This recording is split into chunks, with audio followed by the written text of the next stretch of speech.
la mise en œuvre du BIM. Alors justement, on va parler du BIM dès les premières phases du projet. Alors en ce moment, je crois que ça court un petit peu justement côté Solideo. Donc merci beaucoup à Alexandre Mafoud et à Branislav Punidzik, justement tous deux BIM managers de la Solideo, d'avoir accepté notre invitation et justement de partager avec vous une mise en œuvre extrêmement concrète justement du BIM sur des projets très ambitieux, un projet très ambitieux, en plus très limité dans le temps. Donc il faut maintenir justement tout ça de front. Donc tous les deux justement vont partager avec nous leur retour d'expérience sur les projets qui sont menés actuellement autour bien sûr des Jeux Olympiques de 2024. Donc bienvenue à tous les deux et je vous laisse prendre la main peut-être pour présenter aussi, nous présenter qui est la Solideo, quels sont ces enjeux stratégiques autour du BIM, comment justement, qu'est-ce que vous avez mis en place, que ce soit autour de vos partenaires de projet, mais aussi en interne, pour faire que ça se passe au mieux. Bonjour tout le monde. Merci de nous avoir accueillis dans ce webinaire. La Solideo, c'est la Société de livraison des ouvrages olympiques. C'est une entreprise qui a été créée en 2017, une entreprise dédiée à cet événement pour construire tous les projets pérennes qui seront utilisés pendant les Jeux des athlètes. À ce stade, la Solideo réalise aujourd'hui au pilote la réalisation de 62 projets olympiques et paralympiques. On travaille aujourd'hui avec 13 cofinanceurs publics et 32 maîtres d'ouvrage publics. Donc, aujourd'hui, les projets phares de la Solideo sont le village des athlètes. C'est un projet qui se situe à Saint-Denis, Saint-Ouen et Île-Saint-Denis. Et je précise quand on parle de cet événement, les Jeux Olympiques, on parle d'accueillir beaucoup de monde. Déjà, on a 10 500 athlètes ou participants aux Jeux. On a aussi 4 500 participants aux Jeux paralympiques. On parle aussi des journalistes. Donc, on va accueillir dans le village des athlètes, le village des médias, qui sera situé à Duny et à Bourget. Donc, dans ce village, il y aura 25 000 journalistes. Également, tous les dispositifs pour vendre les tickets et toute l'organisation qui sera autour de cet événement. Donc, la Solideo, comme on s'est dit au début, elle s'occupe de la construction de tous les ouvrages qui vont rester après les JO. On ne s'occupe pas des ouvrages temporaires, mais tous les bâtiments, tous les équipements publics, les logements qui vont être mis à disposition des habitants et de communes en Île-de-France et ailleurs. Voilà, pour cela, la Solideo a fixé 4 objectifs, ce qu'on appelle les ambitions de la Solideo. C'est un sort d'engagement de nos projets. Donc, d'abord, on a l'excellence environnementale, on a l'accessibilité universelle pour que tous les bâtiments soient accessibles par tout le monde, par les athlètes et par les habitants. On parle aussi de l'insertion professionnelle ou la charte sociale. Et on parle finalement du BIM, le BIM ou la transformation numérique ou la transformation digitale de la construction. Je précise à ce stade que le BIM doit être à la fois une ambition à atteindre. Également, c'est un outil pour faciliter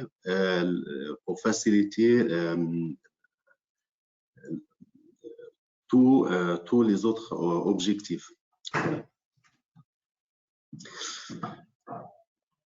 Donc, pour cela, nous avons commencé par la mise en place de la charte SIM-BIM de nos projets, qu'on a rendu contractuelle dès le départ. C'est une charte qui va traduire nos ambitions en termes du BIM, qui va définir les objectifs de la maquette numérique et quelles dispositions qu'on va mettre en place pour atteindre la qualité de la maquette. Juste une petite remarque, Alexandre. Je reviens juste sur le volet SIM, parce que c'est vrai qu'on parle beaucoup de BIM, et c'est vrai je dirais, des objectifs ou un des challenges de la Solideo, c'est justement de mettre en place un City Information Modeling, donc quelque chose qui se fait plutôt à l'échelle de la ville, alors que le BIM, il est plutôt à l'échelle de l'ouvrage.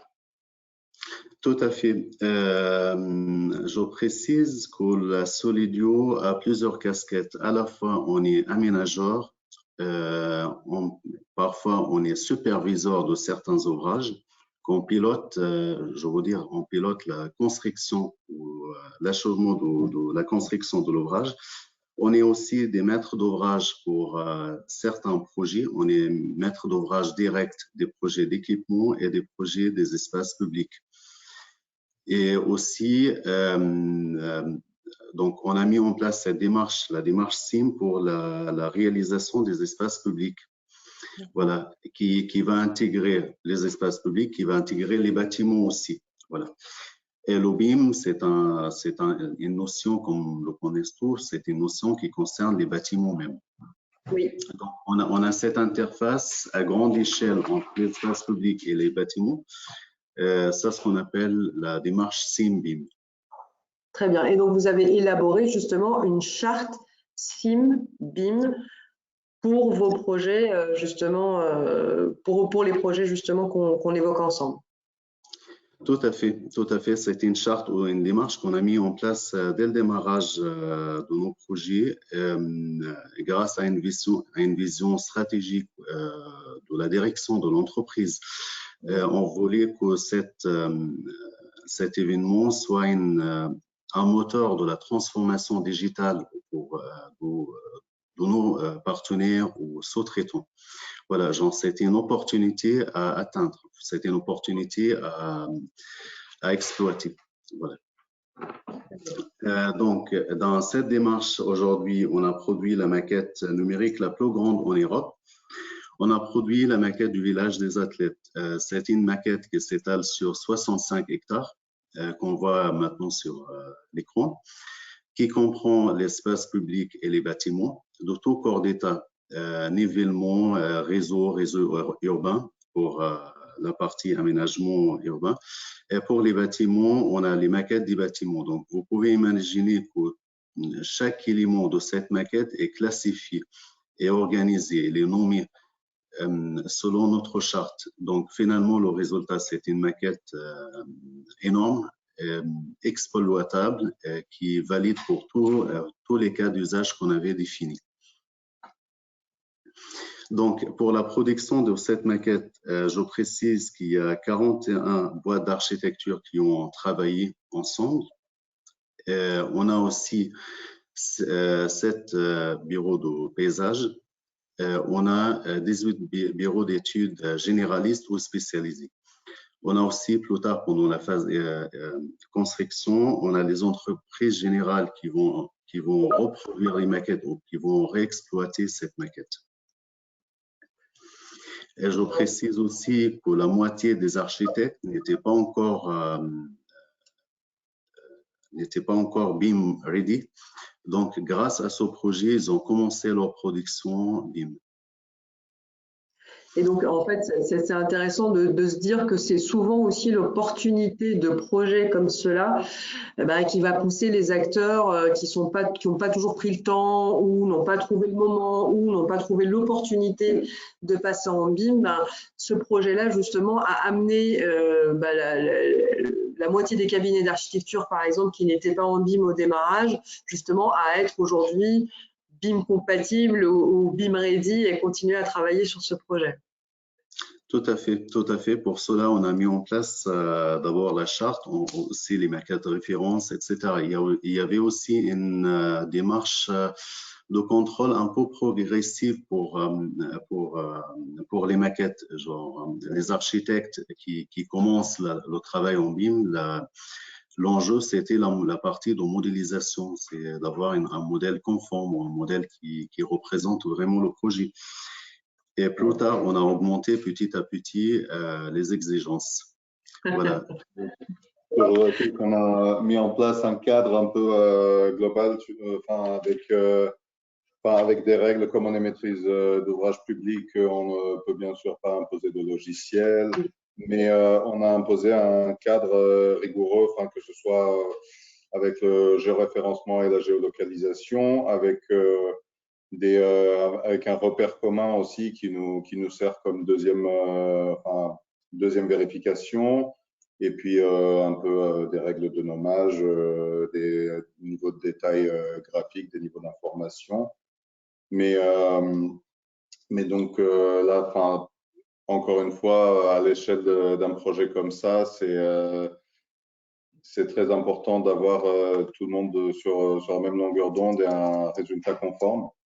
Parce que donc on a des usages très très divers qui sont, ça va de la planification de l'événement à la gestion, exploitation et maintenance pour la phase d'héritage.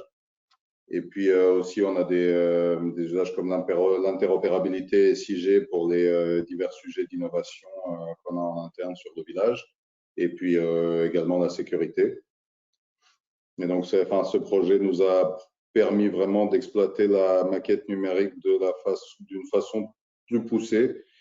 Et nous avons même travaillé sur des requêtes de vérification de conformité qui sont paramétrées vraiment pour nos besoins.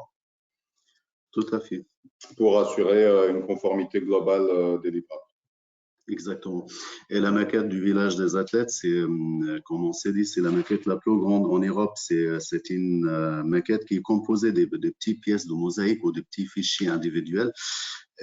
Aujourd'hui, il fait 1500 maquettes indépendantes. Voilà, qui est produit par différents acteurs. Franchement, il y a aucun lien entre ces acteurs. Voilà, la Solido, c'est l'entreprise qui chapeaute la production de cette maquette. C'est nous qui fait le lien entre les différents acteurs, les différents architectes, grâce à certains fichiers références qu'on a mis en place, également grâce à la charte BIM. Là, je reviens sur l'importance de cette charte qu'on l'a rendue contractuelle dès le départ, dès le démarrage du projet. On a réussi à créer cette charte et à le rendre contractuel et à le rendre accepté par les différents acteurs.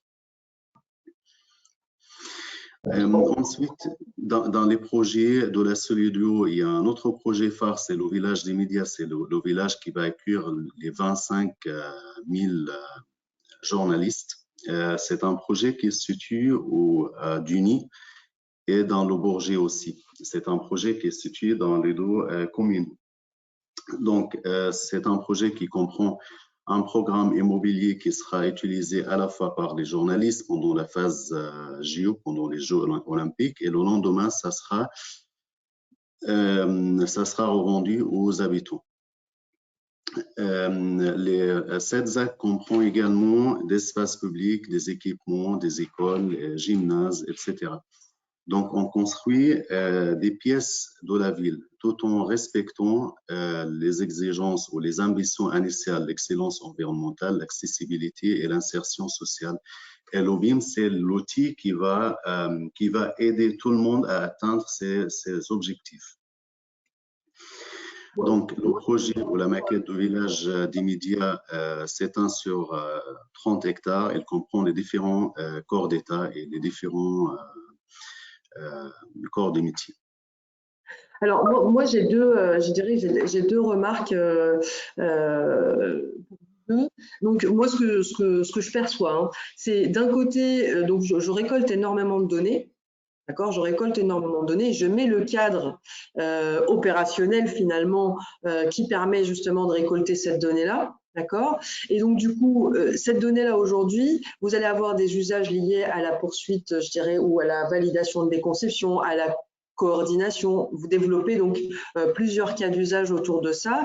On avait évoqué ensemble un serious game, donc du coup que vous avez déployé justement pour aller sur cet usage qu'ont évoqué aussi tout à l'heure mes collègues, qui est la communication avec les usagers, la communication avec les habitants. Donc là, Mathilde va essayer de nous le partager. C'est-à-dire qu'en fait, aujourd'hui, vous utilisez aussi les données BIM justement pour aller dans le cadre de l'acceptation des projets, la projection finalement de ce projet-là. Et voilà, allez-y, je vous laisse. Tout à fait, tout à fait. Chez un maître d'ouvrage ou chez la maîtrise d'ouvrage, aujourd'hui, on impose l'OBIM. Mais la question, c'est pourquoi? Pour quel objectif? C'est ça la question majeure. On n'a pas imposé l'OBIM juste pour, voilà, parce que c'est à la mode aujourd'hui, ou c'est la vitrine de notre savoir-faire. Non, il y a il y a beaucoup des cas d'usage qui viennent avec.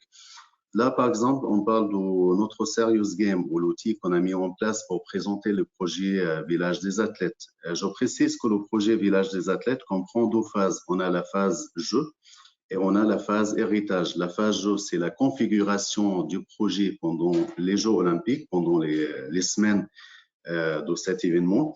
Le lendemain des Jeux olympiques, on va réaménager l'intérieur des bâtiments pour qu'ils soient vendus ou loués aux habitants. Donc, Serious Game, c'est l'outil qu'on a mis en ligne c'est un outil de concertation publique pour présenter le projet, pour faire les habitants participer à l'aménagement des espaces publics du projet. L'importance de cet outil, c'est quoi? En fait, ici, on voit les bâtiments tels que conçus. C'est pas juste une modélisation faux ou une modélisation approximative. Non, ici, quand on voit une fenêtre, c'est-à-dire il y aura une fenêtre de cette forme où le bâtiment sera configuré de cette manière. Cet outil est issu de la maquette numérique. Donc, ce qu'on voit ici, c'est vraiment fidèle au projet. Très bien. Et c'est mis à jour régulièrement? Cet outil est mis à jour régulièrement ou non, en fait? Exactement. On va le mettre à jour. S'il y a des modifications majeures du projet. C'est un outil qui vit toujours. Et l'importance, comme je vous ai dit, cet outil représente le projet tel conçu. Voilà, c'est un outil issu directement de la maquette numérique. Et les maquettes, nous, à la maîtrise d'ouvrage, moi, avec mon collègue Branislav, on contrôle les maquettes, on contrôle tous les éléments des maquettes. On a mis en place un flux de contrôle qui assure la qualité des maquettes. Et donc, du coup, c'est vraiment très, très impressionnant et c'est très intéressant de voir un usage très, très concret des données BIM que va produire une maîtrise d'œuvre ou les entreprises.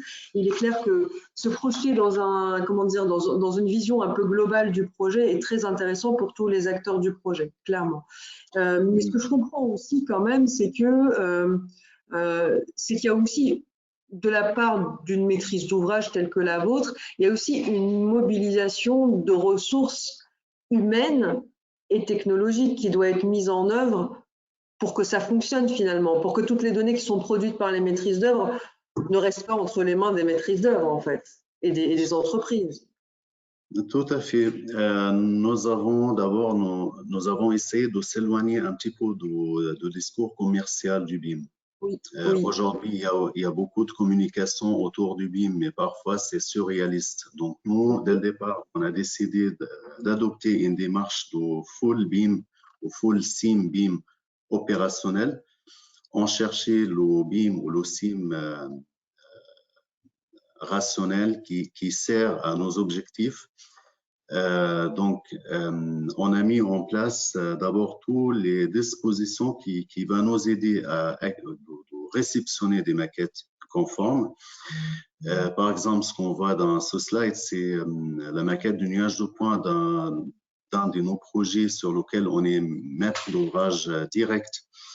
Donc, à ce stade, on a mis le nuage de points pour assurer la qualité du diagnostic de projet. Donc ça, c'est le premier volet. Deuxième volet, on avait une démarche en interne pour déployer la culture BIM au sein de l'entreprise et certains partenaires aussi. Donc le BIM, c'est pas juste un outil, c'est une culture, c'est un processus de travail collaboratif. Donc, il rentre dans ce qu'on appelle le changement de paradigme de métier. Pour cela, il fallait il fallait un peu de formation, ou des formations parfois ponctuelles, parfois continues, pour déployer cette culture, pour aider les opérationnels à utiliser la maquette. Donc, ou bien à remplacer tout ce qui est 2D par le 3D. En interne, on fait cette formation, moi et mon collègue Branislav, on ferme une sorte de formation continue des intervenants chez nous en interne. Et vu que, de l'autre côté, on garantit la qualité de la maquette BIM, on veut vraiment qu'elle soit exploitable par tous nos opérationnels et qu'ils puissent en tirer parti un maximum. Donc voilà, c'est pour qu'elle soit indépendante à l'usage de cette maquette. Aussi, s'ils ont des idées, on essaie de faire le lien entre leurs idées et la maquette numérique. Et surtout, là, parlons des cas d'usage à la Solido, on a réussi à créer des cas d'usage assez forts, assez exceptionnels. Par exemple, on commence d'intégrer les maquettes BIM dès la phase programmation ou faisabilité. Pour certains projets, on intègre la maquette BIM dans son environnement de SCJ pour qu'on voit l'intégration de la typologie architecturale du projet au sein du tissu urbain. Et ça nous a aidé, pour certains projets, ça nous a aidé à gagner au moins 3 mois de travail. Bien sûr. Donc, voilà. Il y a aussi la revue de projet, mais la revue de projet au sein de la maîtrise d'ouvrage, également auprès de différents acteurs ou donneurs d'ordre public à différentes échelles. Ce fait a permis d'avoir un sort de compréhension 3D de projet. Voilà, donc à la Solido, on a réussi à remplacer tout ce qui est 2D par le 3D. Et à déployer, justement, à gagner du temps, ce que disait Christelle juste avant, c'est-à-dire qu'en fait, on sait que beaucoup d'acteurs, en tout cas, manquent des éléments, ne voient pas ou n'identifient pas toutes les problématiques en regardant des plans. Et c'est vrai que c'est la mise à disposition de manière facilitée des maquettes, je dirais, à toutes les phases, et notamment en phase préliminaire du projet. Il est clair que ça améliore la communication et la compréhension et ça évite les quiproquos. Exactement, oui, tout à fait. Et comme on s'est dit, on change aujourd'hui la culture, on fait partie du changement de cette culture des revues de projet. Aujourd'hui, tous les revues de projet se font sur la maquette. Et j'insiste sur que la maquette doit être conforme au projet. Là, on ne parle pas que de tout ce qui est classification IFC ou uniforme, etc. La base, c'est la modélisation. On a mis en place dans la charte BIM, on a mis quelques obligations qui rendent cette maquette conforme au projet. Genre, quel que soit on voit le 2D ou le 3D, c'est la même chose. Et on considère que c'est la base du BIM. Très bien. Donc on voit là aussi, je dirais comment en fait la Solideo contribue finalement en tant que catalyseur et justement à dynamiser un petit peu ou à créer un peu d'agitation autour du BIM sur des projets finalement qui sont aussi variés que des équipements, je dirais sportifs, mais aussi du logement. Donc, moi j'aimerais vous poser une question en fait. Et puis vous pourrez ensuite clôturer si vous le souhaitez, mais j'aimerais vous poser une question qui est quelles difficultés vous avez rencontrées, que ce soit avec les partenaires extérieurs, mais aussi en interne, dans toute cette démarche-là qui court justement. D'accord. Il y a deux parties. Il y a une partie qui concerne le projet en général ou les projets en général. Il y a une deuxième partie qui concerne la technique. Donc d'abord, pour résoudre la première partie, c'est le processus de projet. On a rendu le BIM obligatoire dès le départ, dès la phase concours. Donc, on n'avait pas mis en place des surprises dans la phase pro ou plus tard. Donc, dès le départ, tout le monde était au courant que le BIM est obligatoire. Et pour la partie technique. Oui, pour la partie technique, enfin, je dirais pas difficulté, je dirais plus que c'est des challenges, mais c'est souvent des questions d'interopérabilité qu'on retrouve et pas, enfin, je veux dire, à l'échelle d'un projet comme ça, enfin, c'est pas juste des logiciels un peu Autodesk et Advent qui se confrontent là, c'est vraiment, on a beaucoup d'environnements logiciels différents. Et donc, c'est un challenge à faire fonctionner tout ça ensemble, mais à ce stade, on y arrive plutôt bien. Voilà, aujourd'hui, on travaille on reçoit des maquettes qui sont produites par plusieurs environnements BIM. Donc, le challenge, c'était de faire toutes les maquettes se compiler correctement. Voilà, donc. Moi, ce que je comprends aussi, c'est que une force vive, entre guillemets, BIM, au sein de la maîtrise d'ouvrage, c'est primordial pour assurer la continuité finalement du processus en interne. Et que bon, voilà, c'est-à-dire que vous, votre métier, enfin, j'imagine que vous n'arrêtez pas et ça doit beaucoup s'accélérer. Et c'est pour ça que je vous remercie vraiment vivement d'avoir pris le temps d'échanger avec nous. Voilà, enfin moi, ce que je retiens finalement de votre intervention, c'est le bien déterminer ses besoins, clairement, que ça soit obligatoire ou non, mais en tout cas, être clair dès le départ sur ce qu'on veut, se projeter en tant que maîtrise d'ouvrage sur les usages qu'on veut avoir des données qu'on va recevoir, et je dirais malgré tout, mettre les moyens humains et technologiques en œuvre chez les maîtrises d'ouvrage pour pouvoir justement ne pas faire en sorte que le BIM ne soit pas une démarche, comme on se l'est dit beaucoup, Alexandre, une démarche qui se passe en parallèle, mais qui se passe au sein même de la maîtrise d'ouvrage. Exactement, tout à fait, exactement. Bon, je vous remercie vraiment infiniment tous les deux pour votre partage d'expérience.